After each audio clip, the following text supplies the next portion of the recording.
Good morning. Welcome to the morning forecast discussion for Friday, November 11th, 2011. Of course, happy Veterans Day to all those who have served. Thank you for serving and thank you for protecting this country. Now, let's talk about this forecast. It's a bit chilly out there today. As you can see this morning, as of 8:19 a.m., we have temperatures in the lower to mid 30s over the interior, upper 30s to lower 40s over the Delaware River Valley up through central Connecticut, and lower to mid 40s along the immediate coast. Welcome to fall once again. Say goodbye to the upper 60s and say hello to more normal upper 40s to lower 50s.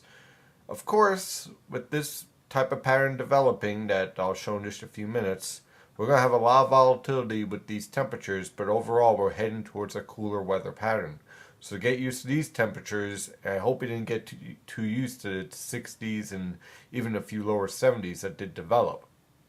So also I want to point out we do have some breezy weather conditions as well, which will put a little bit of a nip on some of this cold air that's in place relative to what we're used to. It always feels worse when you're coming off of temperatures in the 60s and then you fall into the 40s.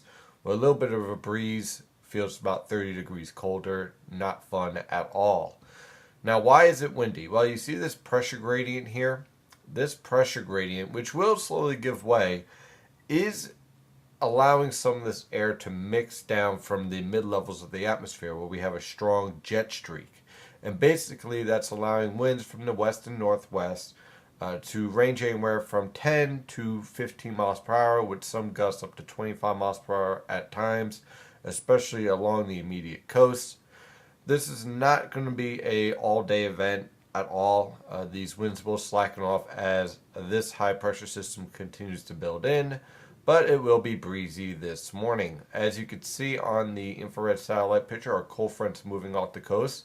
This is what's left of Tropical Storm Sean that will become entrained in this whole upper level pattern and enhance what we call a negative NAO pattern.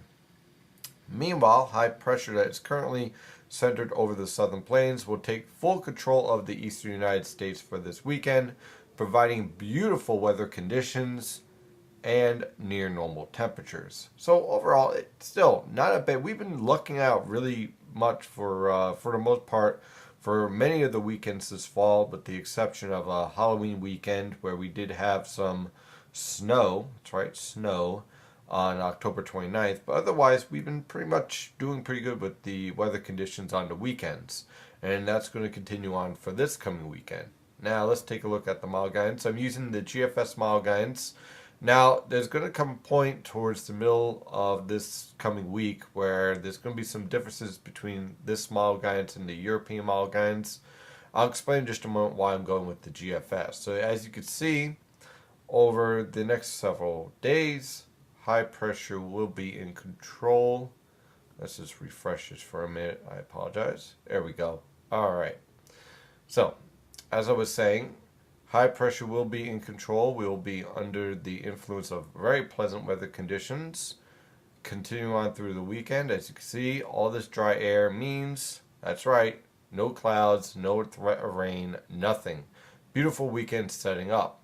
However, as we move into next week, we're going to start to see this trough become more established in the east. Now what's happening is that this ridge is going to be kicked east, but this whole process, it takes a while to become established. And the problem here is that we still have a rather progressive weather pattern. In other words, these disturbances are just moving right along with nothing really to stop them. Now, we will be developing a negative NAO pattern. I have no doubt about that. And what that basically means is you get this big block that sets up in the northwestern Atlantic. But I don't think we're going to be there just yet. And as such, I think we're going to be dealing with a more progressive pattern. And so I have the cold front move through Monday night into Tuesday with a few scattered showers, while the European model guidance is a little bit slower, more towards Wednesday. I'm going to go with the faster weather pattern for right now until I see a more substantial blocking mechanism in the northern Atlantic to slow that cold front down. Otherwise, I'm going to just keep on going with the same timing we have and then go with a more influential blocking pattern starting to set up towards the end of next week. Now, as you can see, high pressure will be in control for the rest of next week, with cool but dry weather conditions. But as you can see, we're starting to transition to a pattern that is clearly going to become more active with more high latitude blocking in place. And eventually, this whole 500 millibar pattern would start to become suppressed, and we'll eventually see a trough start to develop in the east and support numerous storms as we head towards the end of this month and into December. Get ready, you've been warned. So enjoy this weekend while you can. That is your morning forecast discussion for Friday, November 11th, 2011. Of course, for all your weather information, you can trust in nynjpaweather.com and nynjpaweather on Twitter and Facebook. Have an excellent weekend. Stay safe out there.